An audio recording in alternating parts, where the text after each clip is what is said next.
नमोचार्य कल्पवृक्ष पंडित टोडरमल जी द्वारा रचित मोक्ष मार्ग प्रकाशक ग्रंथ अधिकार 9वां मोक्ष मार्ग का स्वरूप, पेज नंबर 328, आखिरी पैराग्राफ पढ़ते हैं।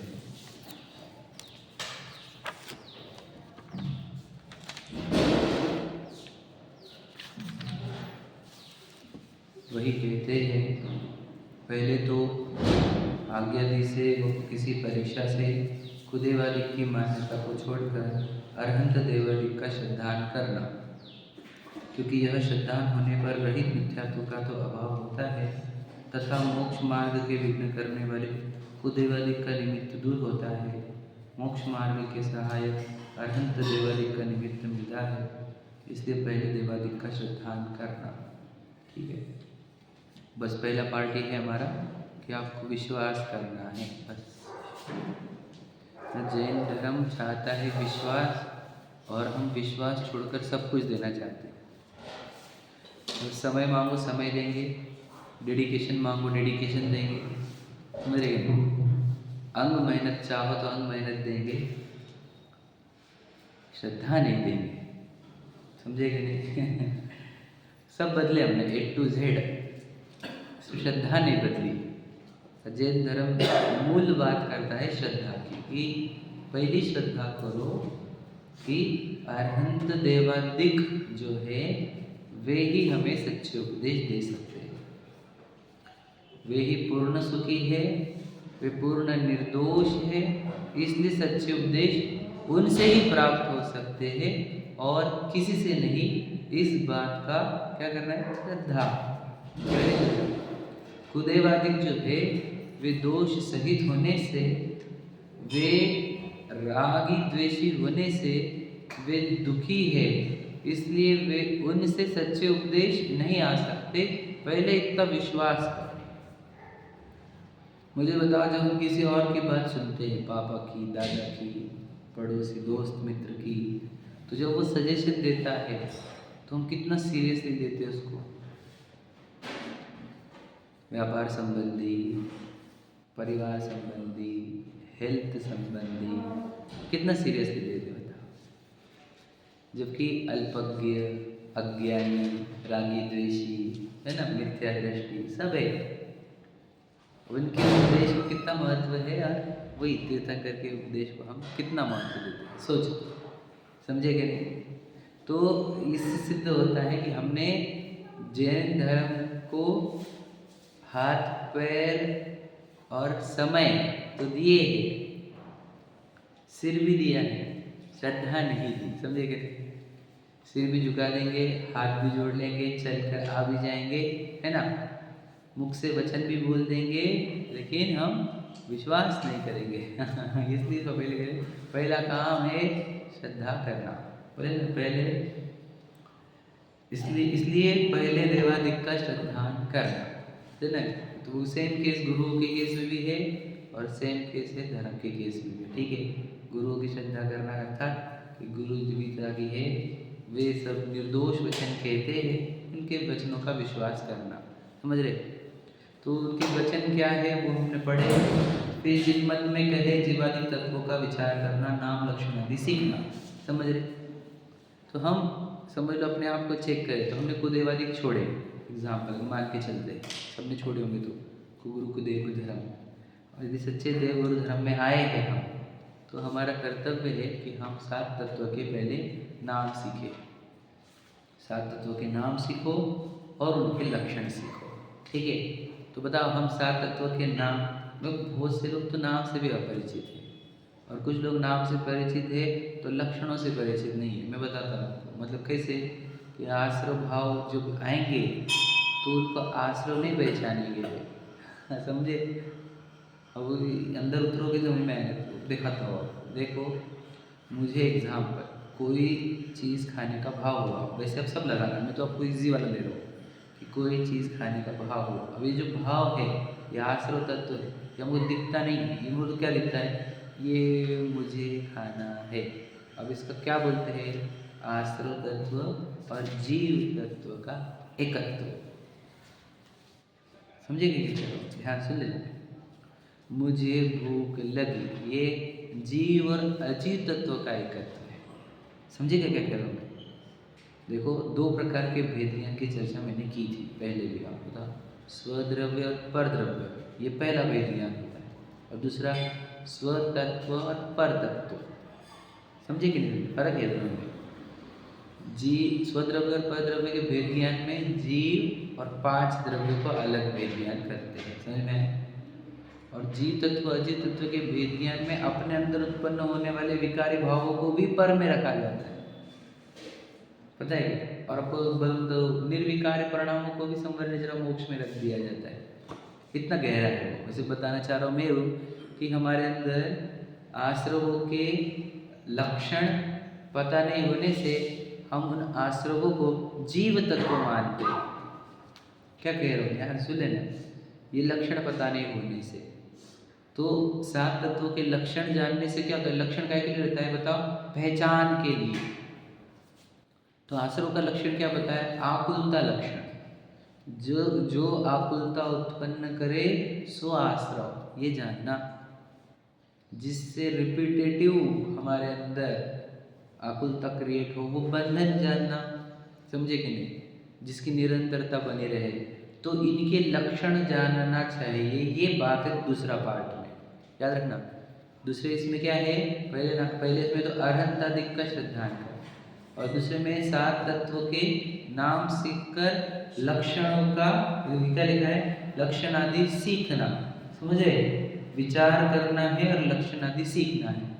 तो लक्षण सीखने से क्या होता है, उसकी लाइन आगे लिखी हुई है, लेकिन पहले हमको समझना होगा क्या हम 7 तत्वों के लक्षण जानते हैं? बताओ, नाम हम सब जानते हैं, लक्षण जानते हैं। अजीव, बताओ अजीव का लक्षण क्या है?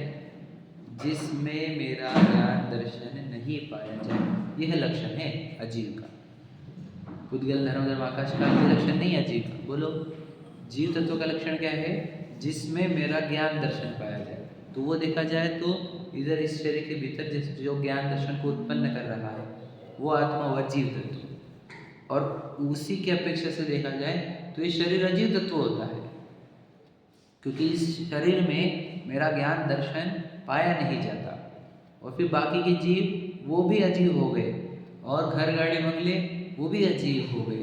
तो हमारे को यदि हम लक्षण चालू करें लगाना, तो शरीर से लेकर घर परिवार तक के सभी चीज़ें हमारे को अजीव दिखनी चाहिए थी, वे हमारे को अजीव दिखती नहीं है। इससे सिद्ध होता है कि लक्षण लगाए नहीं है प्रॉपर। समझे कि नहीं? जैसे हमने कल बात कर चुके हैं, हम ये क्यों लगाना है लक्षण?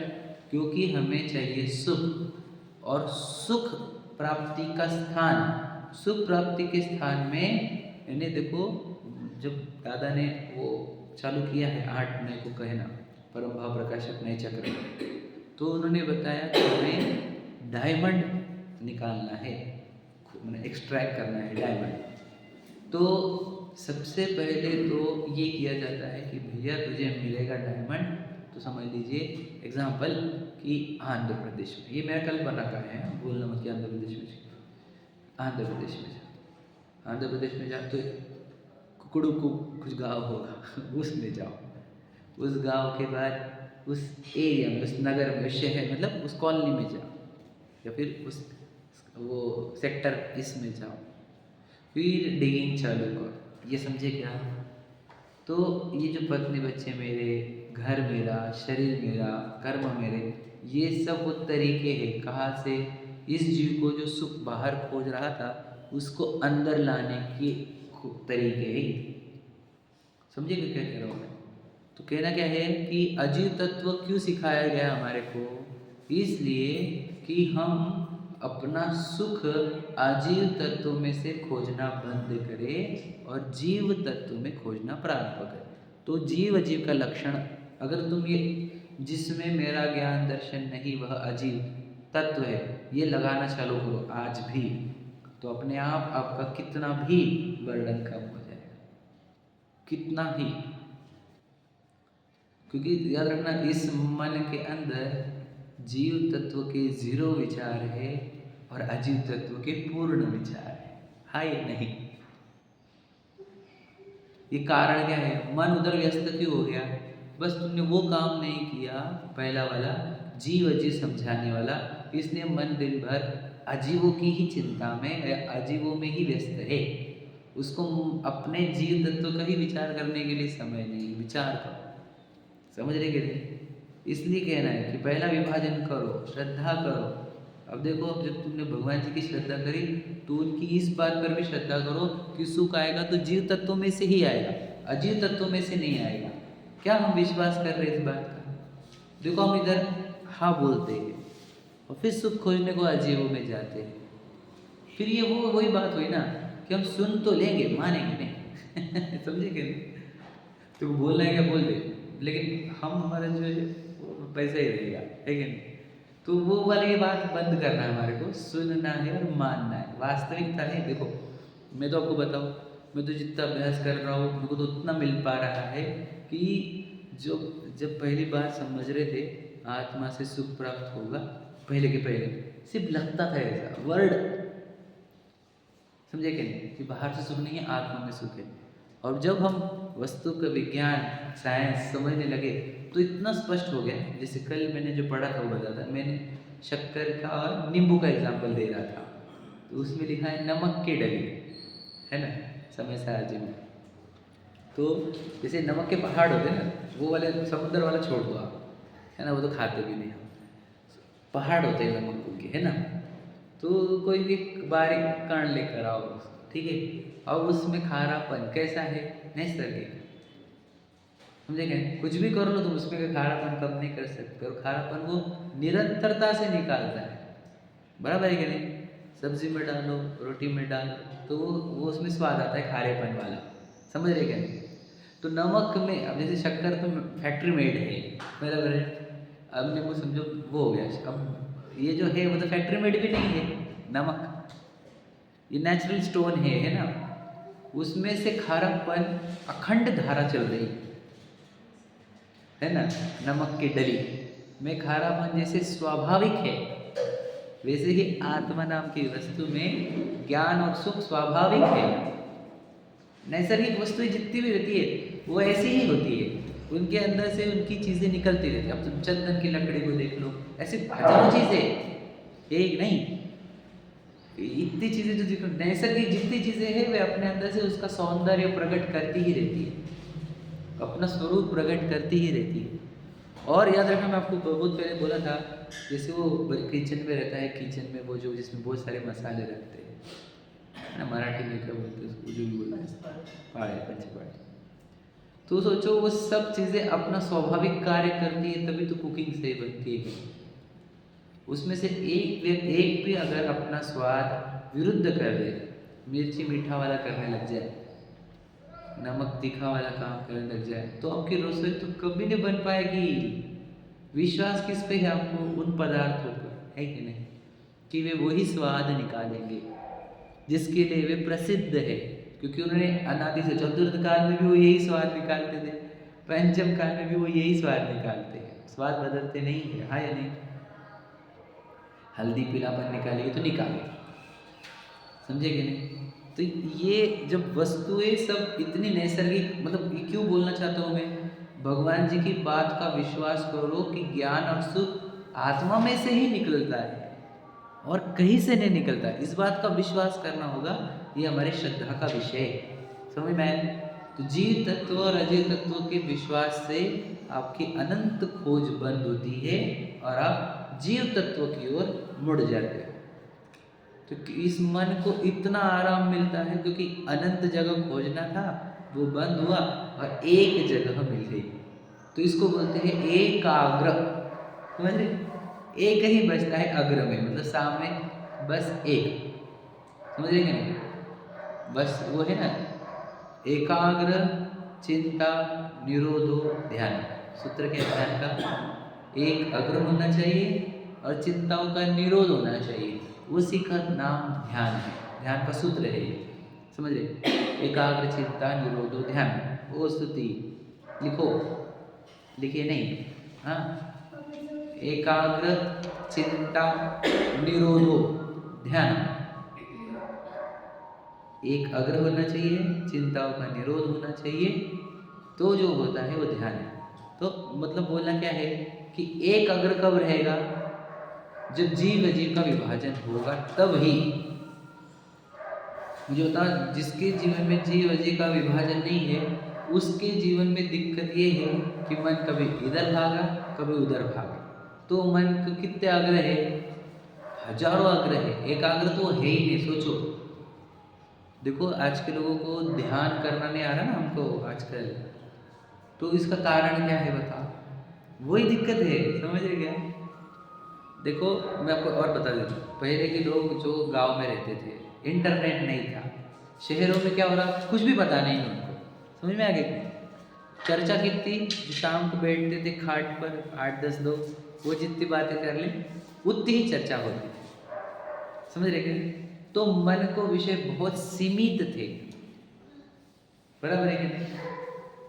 और जैसे ही ये इंटरनेट युग आया तो अब पूरे विश्व के चप्पे चप्पे की खबर एक वो हमारे महान सेल फोन में है ना। अब मन को विषय कितने हुए ये विचार, अब इतने विषय होने से ही सोचो मन की शांति, हम बोलते हैं गांव में सुकून है बोलते कि नहीं, और आज शहरों में सुकून नहीं। इसका कारण वही है कि मन को हमने बहुत सारे विषय दिए। तो इन मन के विषयों को कम करने का एकमात्र उपाय है जीव अजीव तत्व समझना, कि सुख अजीव तत्वों में से नहीं आता। तो फिर कोई जगह से नहीं आएगा, कोई लोकेशन से नहीं, कोई व्यवस्था से नहीं, कोई अवस्था से नहीं, कोई सिचुएशन से नहीं। सुख आएगा आत्मा में से, और उसके स्वभाव में सुख है ही, वो उत्पन्न नहीं करता है, आप नहीं बोलो तो भी। नमक की डली जब खारापन उगा सकती है निरंतर, तो आत्मा ज्ञान और सुख क्यों नहीं उगा सकती। सोचो, ज्ञान तो उगाता है, इसमें तो कोई डाउट ही नहीं है। वो ज्ञान उगाना बंद कर दे 1 सेकंड के लिए तो इधर क्या बोला गायब समझे कि नहीं। आप बोलेंगे नहीं नहीं, सुनते सुनते जो कुछ गायब हो जाता, तो ज्ञान गायब नहीं होता, ज्ञान का दिशा गलत हो जाती है। वो घर वाली चीज़ याद आ जाती होगी, है कि नहीं। घर वाली चीज़ या घर वाली याद आ जाती होगी, कुछ भी याद आ जाता होगा, लेकिन ज्ञान तो अखंड धारा में चलता कि नहीं चलता, ये बताओ। अखंड रूप से ज्ञान जब वो, अब मतलब वो ज्ञान को अखंड देख सकते हैं अपन, नेचुरल देख सकते हैं, नैसर्गिक देख सकते हैं, वैसे ही सुख भी तो है।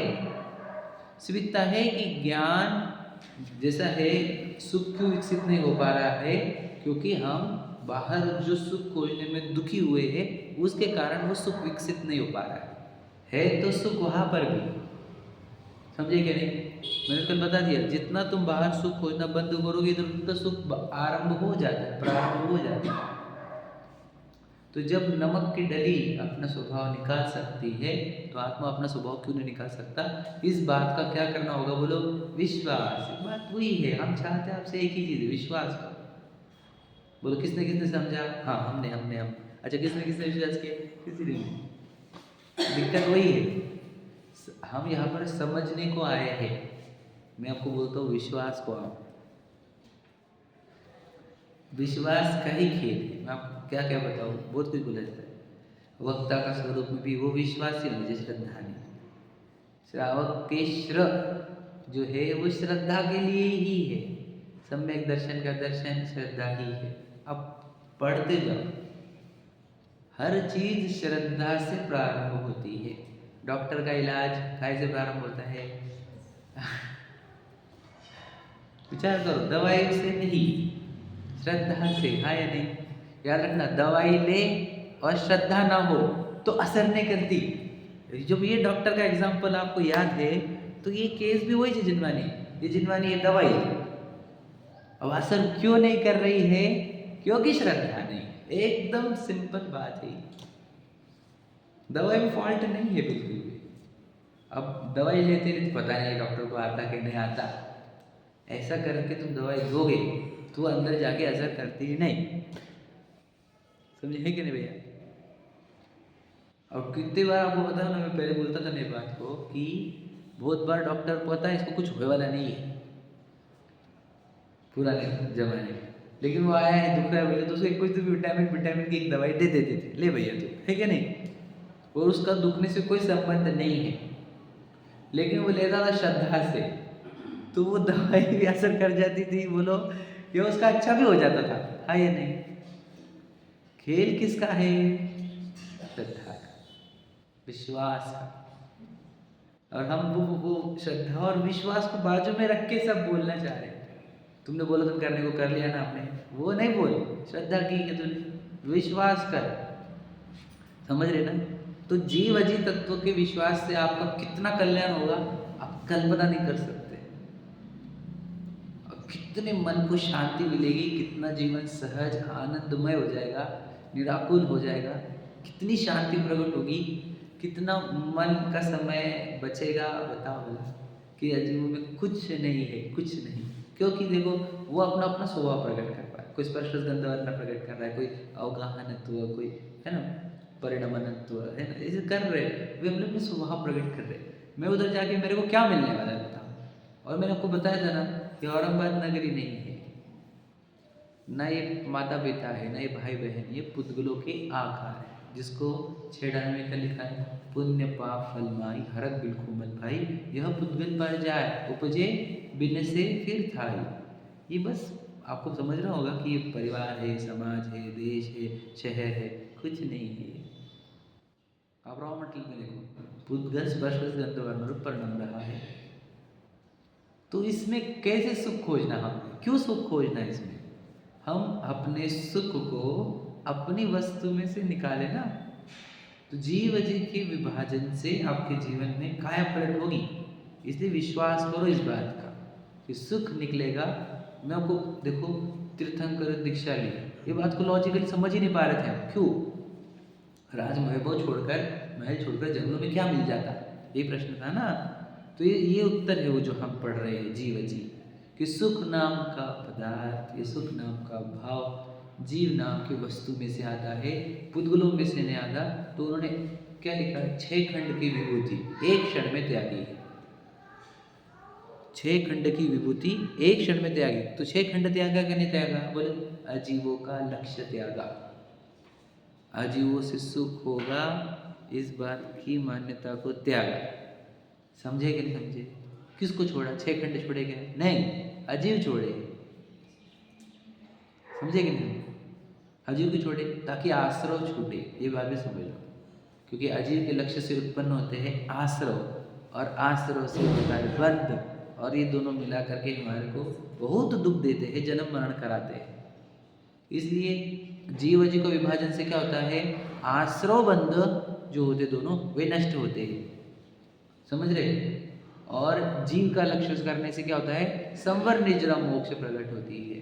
तो याद रखना, आश्रव बंध दुखदायक है, आश्रव दुखकार घनेरे। इस बात का क्या होना चाहिए? विश्वास। मैं आपको बताता हूँ, मैं बोला भी था, भोग के काल में हमारे को दुख कभी भाषित हुआ नहीं है आज तक। हुआ क्या?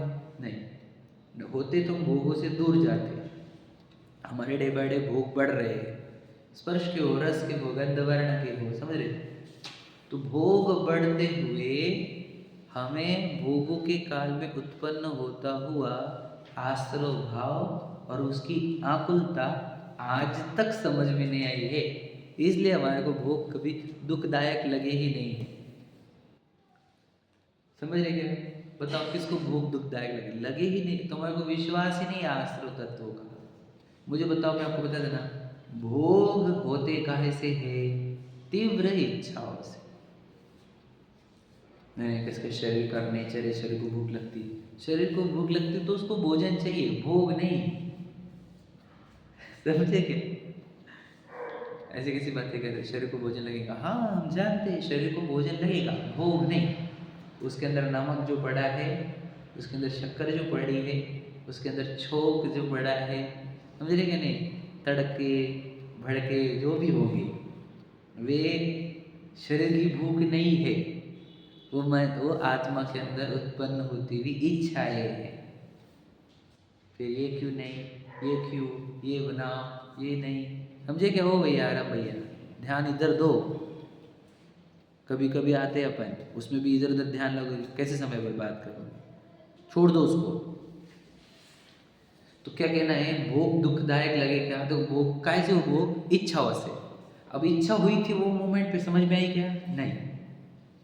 और फिर इच्छा होने पर दुख हुआ था, ये समझ में आया क्या? नहीं। तो सोचो, भोग दुख रूप ही नहीं दिखे हमारे को, तो भोग नहीं करने वाले सुख रूप दिखते ही नहीं ना, भोग करने वाले सुख दिखते हैं हमारे को, हाँ या नहीं? मतलब आश्रव तत्व और बंध तत्व का श्रद्धान नहीं है। मैं एग्जाम्पल बताता हूँ। हम भोजन को गए, मालूम पड़ा एक आधा आइटम कम होने वाला है, कम पड़ रहा है, शॉर्ट हो गया कितनी मारते, एक की जगह दो दो ले लेते। ये तो हम पुरानी बातें कर रहा हूँ मेरी वाली, समझ रहे कैसा अंदर चढ़ता है विचार। बहुत गर्दी रही तो बहुत सारी प्लेट भर लेंगे हम, हमारे झूठे भी डालते हैं लेकिन वो भरेंगे पूरी। अब वो देख लेना, मतलब अब तो पुरानी बात है, लेकिन आप अपना अपना चेक करना हुआ क्या है वहाँ पर। इच्छाएं आकुलता बढ़ी कि नहीं बढ़ी, पर हमारे को समझ में आई क्या, ये बात है। इसका अर्थ है कि हम आश्रय तत्वों से परिचित नहीं है, उसकी आकुलता से परिचित नहीं है, और इस आकुलता का विश्वास नहीं है कि भोगों में दुख होता है। सपने तो सजाए जा रहे हैं, वो भोगों के ही सजाए जा रहे हैं हमारे पास। बता, दुखदायक कार्य है। मैं आपको बताऊं कि भोगों के काल में दुख होता है कि सुख होता है, तो ये अष्टानी का पर्व जैसे पर्व है, तो इसमें भोग छोड़े क्यों जा रहे हैं, सुख छोड़ रहे हैं क्या? सबको भ्रांति यही है, और यार इतना सुख मिलता भोगों में, और तुम ये पर्व के काल में ये मत खाओ, ये मत खाओ, ये मत खाओ, मतलब हमारे सुख को रोक रहे हो आप।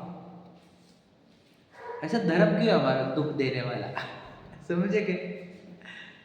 यही है ना प्रॉब्लम। ये तुम्हारे धर्म में से ये मत खाओ, वो मत खाओ, ये नहीं चलेगा, वो नहीं चलेगा, दुख क्यों देते आत्मा को, तड़पाते क्यों हो आत्मा को?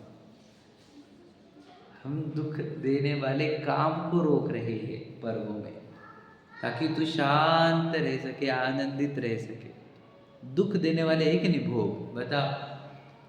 एक ये तो आपने फील करा होगा, 10 लक्षण पर्व में जब 7वें 8वें 6वें 7वें दिन चलते हैं, तो ऐसा लगता है कि यार ये 10 लक्षण अच्छा है, मन को बर्डन नहीं, सिंपल खाओ, है कि नहीं, चिंता नहीं, कहीं जाना आना नहीं, कुछ नहीं। तो मुझे बताओ, जब तुमको वो 10 दिन अच्छे लगते हैं, तो वैसे ही पूरा जीवन हो जाता, अच्छा लगेगा कि नहीं? तो जैसा ही 11वां दिन आया, पारना आया कि सब उतारना चालू, सब भ्रष्ट होने चालू हो जाते हैं। 11वें दिन से ऐसे भ्रष्ट होते हैं कि 10 दिन में क्या थे और 11वें दिन क्या है तो ये क्या है, ये बताओ। तो आकुलता कब थी, 11वें दिन के 10वें दिन? मैं हमेशा यही पूछता हूँ, 10 अच्छे हैं कि 355 अच्छे? विचार कर लेना।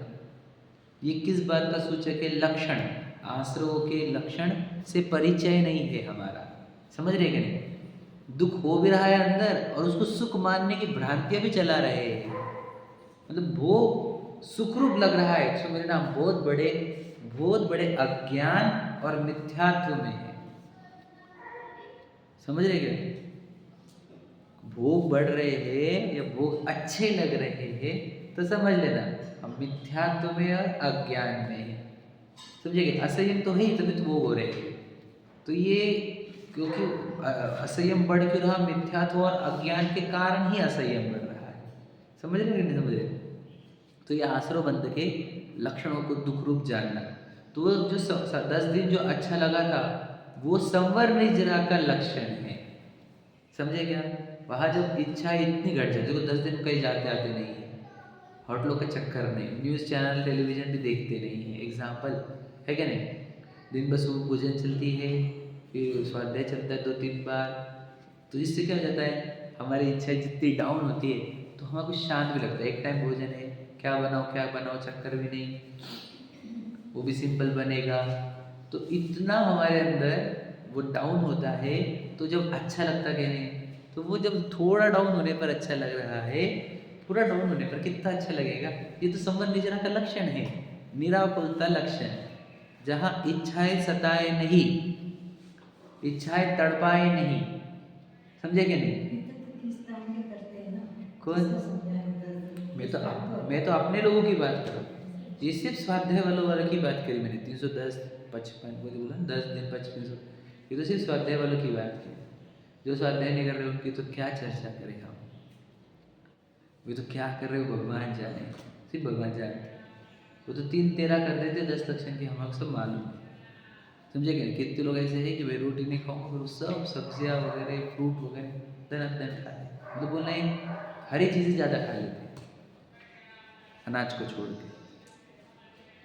और उपवास करने वाले भी आजकल सब खाने पे मतलब पीने लगे हैं, जैसे नारियल पानी बोलो, कुएं का पानी बोलो, कोई वो बात बची नहीं है। जो मूल था हमारा वो सब भूल गए हैं सब लोग। और उसका कारण एक ही है, वे बहुत बेचारे हैं क्योंकि उनके अंदर इतना अज्ञान छाया है और कोई सिखाने वाला है नहीं। सिखाने वालों के ऊपर प्रश्न चिन्ह उठा दिए और जिनका सिखाने का काम था वे सिखा नहीं रहे हैं मूल तत्व।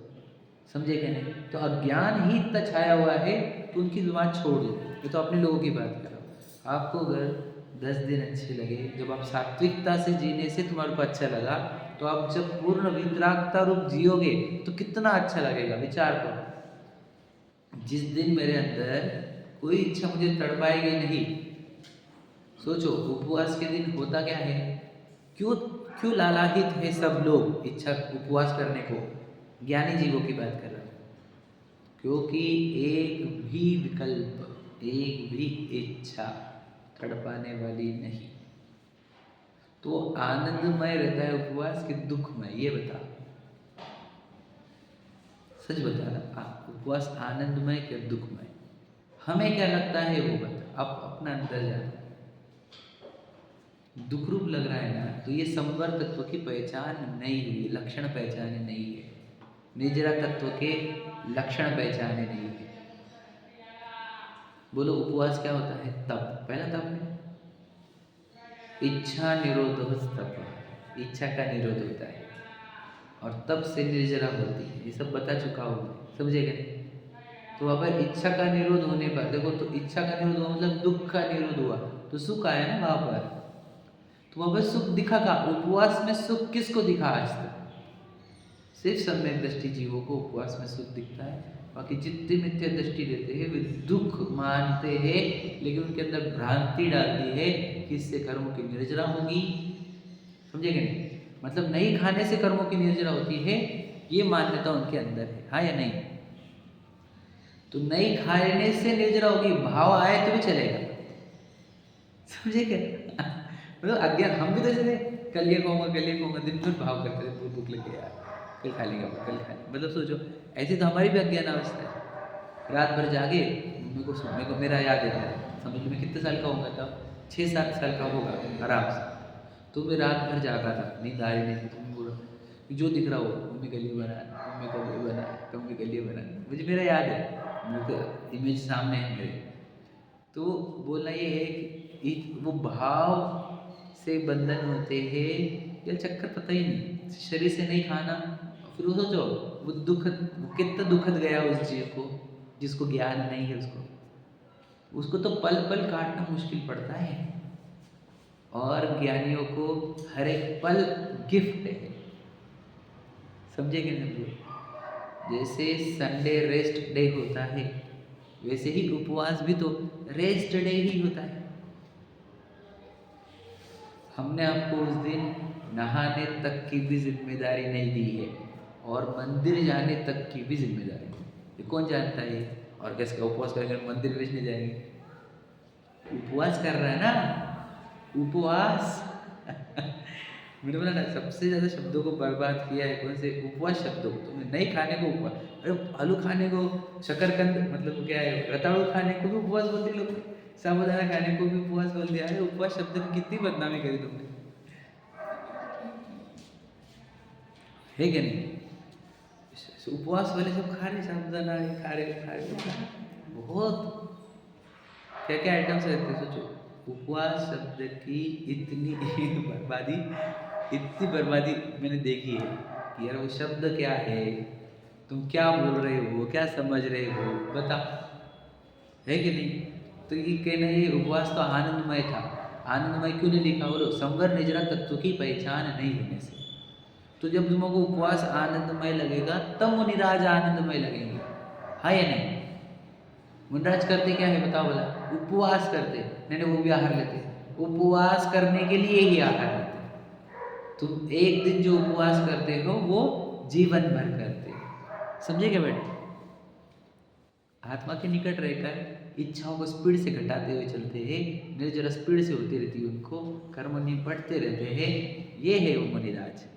तो इस संवर तत्व और निर्जरा तत्व के लक्षण समझ में आने पर मुनिराज सुखदायक दिखते हैं। अब हमारे को संवर निर्जरा तत्व समझी नहीं यदि, तो मुनिराज आपको अच्छे लगेंगे नहीं, वो सुखी दिखेंगे नहीं। मुझे एक बात बता, घर में रहने वाले सुखी दिख रहे कि जंगलों में? सच बता, दिल पर हाथ रख के अपने खुद को ही आंसर देना, मुझे तो दो ही मत। मैं एकदम पक्का जानता हूँ जिसको संवर निर्जरा तत्व समझ में आए हुए नहीं है, उसको घर में रहने वाले ही सुखी दिखने वाले हैं। जिसको आश्रम अंदर दुख रूप नहीं दिखे वाले हैं ना, उसको ये भोग वाले ही सुखी दिखेंगे। घूमने फिरने वाले, ऐश करने वाले, खाने पीने वाले, वो सुखी दिख रहे। पता नहीं अंदर इच्छाओं से जलता हुआ आत्मा है, दिखा नहीं ना हमारे को बेसिक स्टडी नहीं है। तो सच बोलो, विज्ञान, जैन धर्म को विज्ञान के रूप में लो आप, ये जितनी बातें आपने थियोरेटिकली सुनी थी वो प्रैक्टिकली दिखने लग जाएगी। क्या कि वो बुजुर्ग वाली बोलती थी ये लोग अज्ञानी है, पागल है, भ्रम में भ्रम रहे हैं, तो हमको वो दिखने लगा कि देखो ये मिट्टी में से मिट्टी में से खोजना प्रारंभ कर रहे हैं। मिट्टी के आकारों में से सुखाएगा, आएगा आएगा, जाके देखो, खा के देखो, घूम फिर के देखो, ये करके देखो, वो करके देखो, आएगा आएगा आएगा। तो आ रहा है कि किसी को? तो ये सीधे सीधे सिद्ध करता है ये वस्तु विज्ञान के, साइंस के विरुद्ध काम कर रहे हैं। समझे क्या नहीं? और ये भोगों से आएगा, भोगों से आएगा, ये भी वस्तु विज्ञान, क्योंकि किसी को आया नहीं। भोग तो रूल है, एक भोग किया कि नेक्स्ट भोग की डिमांड स्टार्ट होती है या नहीं? भोग बुरे भरो बढ़ावे मेरी जग, उसमें लिखा है बेरस हो विपाक समय। और क्या लिखा है? जो जो भोग संजोग मनोहर मन वांछित जन भावे। बोला तृष्णा नागिन जो त्यो डंके लहर जहर की आवे। वो जो भोग हम बोल रहे हैं ना, उसका तृष्णा नागिन है वहां पर छुपी हुई भोगों में। और त्यो त्यो डंके, कृष्णा नागी त्यो त्यो डन से क्या है? डंके, डंके क्या? डसे, ऐसे कुछ ना। त्यो कृष्ण नागी त्यो त्यो नागी नहीं तो दस्ती, दस्ती नहीं, वर्ड क्या है? डंके है ना। हाँ, कृष्णा नागी त्यो त्यो डंके लहर जहर की आवाज। जहर है वहाँ, नागिन है वहाँ। बताओ, नागिन दिखी नहीं, जहर दिखा नहीं, भोग चाहिए। ये सब मैं कहाँ पर हूँ, कौन सी जगह पर, पता है ना आपको? लक्षणों पर। अब बताओ, भगवान जी सुखी, ये हमारे को अभी तक सिद्ध हुआ नहीं है। हुआ है क्या? मोक्ष तत्व बताइए। देखो, इच्छा दुख रूप, इच्छा का वो सुख रूप, और पूर्ण इच्छा से रहित ऐसा जीव भगवान जी होते हैं, बराबर है ना? भगवान जी ने विजय किस पे प्राप्त करी बताओ? इच्छाओं पर, जिसको राग द्वेष बोलते हैं। तो सोच समझ रहे क्या? तो बताओ, हम सुख रूप दिखेंगे कब? जब आप इन लक्षणों को पहचानोगे, आश्रव के लक्षण को, संवर निजरा के लक्षण को, तब आपको भगवान जी पूर्ण सुख रूप दिखेंगे। और आप भगवान जी के पास आओगे काय के लिए? देखो सच में, तब आपके हाथ जुड़ेंगे, जोड़ देने पड़ेंगे, सिर झुकेगा, अहोभाव आएगा, भक्ति भाव आएगा, और बोलेंगे प्रभु आप ही धन्य हो, आप निपटे, हम तो बड़े तड़प रहे दिन रात, अरे इच्छा मार डाल रहे हमारे। इधर एक कर तो दूसरी आ जाती, दूसरी को तीसरी आ जाती, अरे मर रहा हूँ मैं इच्छाओं से। और आप वो पूर्ण वीतरागी, आप वो इच्छाओं से रहित। कब हो हमारी ये दशा? कब हो? समझ रहे क्या नहीं? हो मेरी ऐसी दशा जैसे तुम धारे, बस वही भावना है, वो आपकी जैसी दशा हो, बस दशा प्रकट हो जाए। एक ही इच्छा, कौन सी? आपके समान हो जाओ, इसी को कहते हैं मुमुक्षुता। एक ही इच्छा बचना, लास्ट। नहीं, पैसा भी तो चाहिए ना, गाड़ी भी तो चाहिए ना। अरे तू फिर वो तू है ही नहीं, वो मोक्ष वर्ड बोलता होगा तो है ही नहीं तू। एक इच्छा की इच्छा से रहित हो जाओ, बस लास्ट, वो भी लास्ट वाली है। एक दिन हम उस इच्छा से भी मुक्ति प्राप्त कर लेंगे, समझेगा नहीं? परंतु इच्छा से मुक्ति, तो भगवान जी के पास क्यों आ रहे हैं हम? क्यों पूज्य है वो तो बोले ना। देखो, मैं आप तो परीक्षा में समंत भद्र जी कहते हैं कि आप चमत्कार दिखाते हो, वो उसके लिए नहीं पूज रहे हम तुम्हारे को देव इंद्र पूजते हैं इसके लिए नहीं, चक्रवर्ती पूजते हैं इसके लिए, तुम्हारा शरीर सुंदर है इसके लिए नहीं। बोले ये कोई पूज्यता का कारण नहीं हमारे लिए। वो तो देव भी चमत्कार कर लेते हैं, किसी और का भी सुंदर शरीर रह सकता है, वो उसके लिए हमने पूज रहे हैं आपको। हम पूज रहे हैं आपको इसलिए क्यों, क्योंकि आप इच्छाओं में वीतराग वर्ड यूज़ किया उन्होंने, हम इच्छा का अभाव बोलते हैं, क्योंकि आपके अंदर जो वीतरागता है वो किसी में नहीं है, और वो वीतरागता से आप पूर्ण सुखी हो, ये हमारे को पक्का पता चल गया है, इसलिए हम आपको पूज रहे हैं। तो पूज्यता का आधार भी इच्छा का, मतलब 7 तत्व समझने पर ही आपको मुनिराज और भगवान जी पूज्य समझ में आते हैं, नहीं तो आपके लिए पूज्य है नहीं। याद रखना, सच बता रहा एक बात जो फेमस है दुनिया में, पैसे को भगवान मानती कि नहीं दुनिया, और क्यों मानती है बताओ? क्योंकि पैसे से सुख आता ही मान्यता है, हाँ या नहीं? तो सोचो, जिनको 7 तत्व समझ में नहीं आए हैं उनका भगवान पैसा ही होता है। और आपको लोग दूसरी बात बताओ, क्या पैसा कैसे आता है? पुण्य की वजह से, यानी उनका भगवान पुण्य का उदय होता है। आपको समझा नहीं होगा, टेक्निकल है। 7 तत्व समझ में आने पर भगवान जी समझ में आते हैं। क्लियर है? नहीं तो हमारे भगवान पुण्य के उदय, सोचो भला, एकदम सच बताना, जिसको आत्मा समझ में नहीं आई है वो आया काहे के लिए है यहाँ पर? पुण्य के उदय के लिए, हाँ या नहीं? इस बात समझ रहे क्या? बाय डिफॉल्ट सेटिंग है ये, जिसे आत्मा समझ में नहीं आती उसको पुण्य का उदय ही चाहिए, और क्या चाहिए उसको? खुद को शरीर मानता है, शरीर को अनुकूलता चाहिए, यही है क्या नहीं? भगवान उसका पुण्य का उदय है, पैसा है वो आपके माध्यम से मिलता है, इसलिए हम आपके पास आए। समझे क्या? बुरा मत लगने देना, रियलिटी है ये। मैं यूनिवर्सल रूल बोल रहा हूँ, कोई व्यक्तिवाद की तो बात है नहीं। जो अपने आप को देह मानेगा, देह को क्या चाहिए बताओ? अनुकूलता, भोग वाली अनुकूलता है, आराम वाली अनुकूलता है, प्रसिद्धि प्रशंसा वाली अनुकूलता। तो वो प्रसिद्धि प्रशंसा, खान पान, भोग, निराकुलता, पत्नी बच्चे, व्यापार आदि, ये मिलता है पुण्य के उदय से। और हमारे को किसी ने सिद्ध कर दिया है कि इनकी पूजन आदि से सातिशय पुण्य का बन जाता है। तो फिर हम आए यहाँ पर पुण्य के उदय के लिए, मैं पुण्य के बंधन हो हमारे को, ताकि हमारे को पुण्य के उदय मिले। तो अज्ञानी तो पुण्य के उदय को ही भगवान मानता है, पैसे को ही भगवान मानते हैं।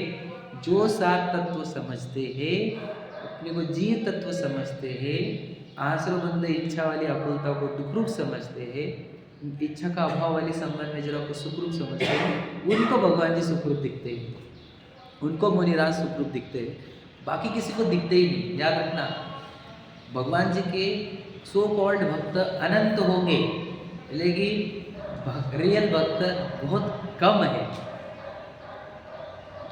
सो कॉल्ड गुरु भक्त भी बहुत है हमारे पास, लेकिन रियल गुरु भक्त बहुत कम है। मैं बहुत कम बोल रहा हूँ, पर गिनने, हाथ पे उंगलियों पे गिनने जितने संवर तत्व मैं आपको बोलता हूँ। सोचो, गुरु भक्ति के लिए क्या करना चाहिए, देव भक्ति के लिए क्या करना चाहिए? 7 तत्व सीखो, फिर तुम गुरु भक्ति है फिर बाहर। अरे जब हम संवर तत्व सीख रहे हैं, संवर तत्व की उत्कंठता हमारे अंदर उत्पन्न हो गई, तो गुरु भक्ति प्रारंभ हो गई। तुझे पता नहीं है ये, समझे कि नहीं समझे? देखो, तुझे चाहिए क्या था गुरु भक्ति के टाइम पे भी? भक्ति भाव।